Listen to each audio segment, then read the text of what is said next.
All right, what's up, NRBC? You're about to watch our next bottle review. If you guys love this content like we do, please like and subscribe us. Subscribe! You only have 25 seconds left. Here we go. Review right. number two. Review number two. Review number 2. March 16th, 2023. It's Thursday. We've had probably too much bourbon, but that's okay. This bottle sucked. It did. Actually, watch until the end. Watch until the end. Yeah. I think everyone's going to be a little disappointed with this. I think so too. Obviously, I didn't know what it was, which is good because usually I do. And I had higher hopes for this bottle. I actually scored it. I think the highest. Nope, I had one. Who else scored it higher? All right, You've had this before. You've had this before, though. All right, so yes, so New Year's Eve. Nothing happens good on New Year's Eve. New Year's Eve, I brought a bottle of Blanton's. Someone brought this bottle. We had a Buffalo Trace and something else. I can't remember what it was. And when I drank this, I said, I like it, but it drinks hot. That was the only note I took away from that was it's a hot bourbon, which I love that Kentucky hug, right? I love that. I want to know I'm drinking bourbon, right? It's not tequila. It's not vodka. Like, this is bourbon, right? Like, this is tried and true. You sip it, it burns, it bites, it hugs. It's everything. Yeah. It's classic bourbon, which I like, right? So I did enjoy this bourbon. I got super heavy oak. I got vanilla and cinnamon right off on the nose. And what I really appreciated with this bourbon was it carried over for me on the palate. So I got super, super heavy cinnamon, a little bit of clove, that super heavy oak, and I also wrote a rye spice, which I know it wouldn't be a rye because the first one wasn't a rye. And if you know from our club, we stay consistent with traditional bourbon. So I knew this wasn't a rye spice, but I got that, like that clove, cinnamon, like that baking spice, if you will. The finish was full body. Like it's everything I want in a bourbon, right? I want the bite. I want the burn. I want a full body. I want a good taste to it. I want to know I am drinking bourbon. So I like it.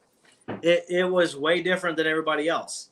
So I scored an 84, which is just under a B. If I could change it, but I won't. I love my boy Barstool Sports, El Prez. So I won't change my score, but if I could change my score, I'd give it 85. That puts me in the B range, which I don't think this bourbon should be in the C range, which it will be, which you guys will see. I think it's a solid B bourbon, and guys should buy it and want it. So 84, 85, 120 proof, 6-year.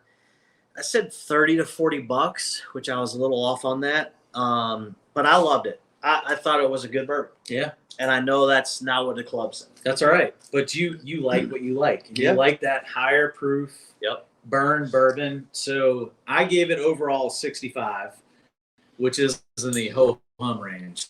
VP is standing right over here as we're recording, and him and I were on the same page. That's a deal. I will tell you, though, so I did right off the bat, I got a little bit of raisin, which is about all that I got on the nose, which I thought was kind of cool. It's kind of unique to bourbon. But once we announced the bottle, you might understand because this brand does have that little raisin smell blend, right? I agree. The palate was, for me, it was terrible. Leather, oak, a lot of alcohol, high burn, it did not do it for me at all. On the finish, I wrote down 2 things. 1, do not drink it with chocolate because it was terrible. And 2, only drink it when it's 0 degrees or below because it will warm you up, but it did not do it for me at all. I was a little bit disappointed because this bottle is definitely one of those bottles that I see a lot of people post about and they're having good experiences with them. So I've always wanted to get a bottle, but I've never seen it in the wild. So overall, I gave it a 65. which is that kind of ho hum range, which was not my favorite. But yeah, it's crazy to see how the different palates work. Yep. You know, Ant is very consistent. He likes that strong bourbon. Yep. That is his palate. He Yep. loves that. So, Yep. Man, what did we drink tonight, dude? What was that? So the club scored it a 76, which is a C, which I'm very disappointed. So a little off from our traditional tastings, where I try to keep it in the 10-year or the 10 proofish range. So the first one we did at 107. So this one shouldn't be higher than 127, which actually, or I'm sorry, 117, Right? which this one came in at 127. Whew. So a little hotter, but hotter bourbons don't traditionally have that extra burn and bite. A Stag Junior, which is 130-ish proof, to me drinks like 107, 100 proof. Right. So, but this is 127 proof. It's a 6-year, $70 bottle, Barrel and select. it's Old Forester single barrel. Wow. A lot So of hype around that bottle. again, we're going there next week Yeah. in Kentucky. Reed's got something to say. It's one of our VP, come tours. on over. VP's All right. got to say something. Come on. He's in. Come here. All I can say is that Is he on video? Little family, Yeah. whoever selected this, I don't know what's up with their taste buds, but I'm not going to drink with those guys.